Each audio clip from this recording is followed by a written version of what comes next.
You are listening to part 4 of the podcast series, How Successful People Think. Each year I speak in person to more than 350,000 people.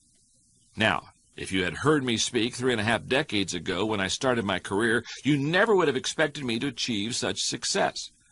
Let's just say I was less than inspiring. But my desire was to reach my potential. I was determined to improve.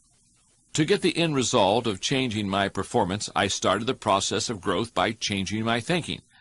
I knew that I could not approach communication in the same way mentally and perform differently. I began by studying speakers who were respected in my limited circle of experience and watching what they did. I tried to figure out what they were doing. Then I copied them. The next thing I did was take a more intellectual route to communication. I used research, stats, and etymology. In the process, I learned a little more, particularly when it came to preparation and writing. With those skills under my belt, I began studying people who were on a level of skill beyond anyone in my circle. I saw how they connected with an audience, and I began trying to do the same. I realized that people learned better when there was some kind of a hook. I saw how people responded to humor and incorporated the kind of humor that I was good at. It took me 8 years to learn how to be myself before an audience and to develop my own style.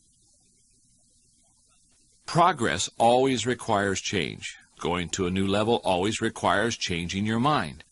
I know that you know that intuitively, but you need to make that idea a foundation to the way that you live your life. Martin Grunder tells a story about Mark Victor Hansen, the motivational speaker who created the Chicken Soup for the Soul Empire. Years ago, before his great success, Hansen approached Tony Robbins at an event where both of them were speaking, and he said, "Tony, I've been doing this for a long time, and I'm doing okay. I'm making about $1 million a year doing what I'm doing. I know for a fact that you made $156 million last year with your speaking and teaching and all of your products. How do you do it? How can I do it?" Grunder says Robbins turned to Hansen and asked, "Who is in your mastermind group?"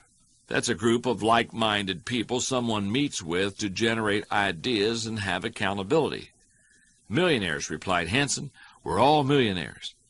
"That's what you're doing wrong," Robbins remarked. "You need to find yourself some billionaires and begin associating with them. They'll get you thinking at their level." To say that Hansen has gone to another level since that conversation is stating it mildly.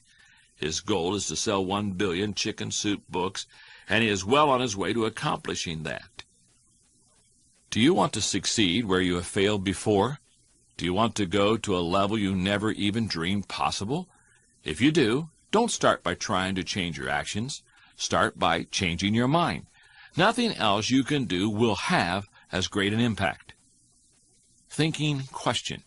Is my desire for success and to improve my life strong enough to prompt me to change my thinking?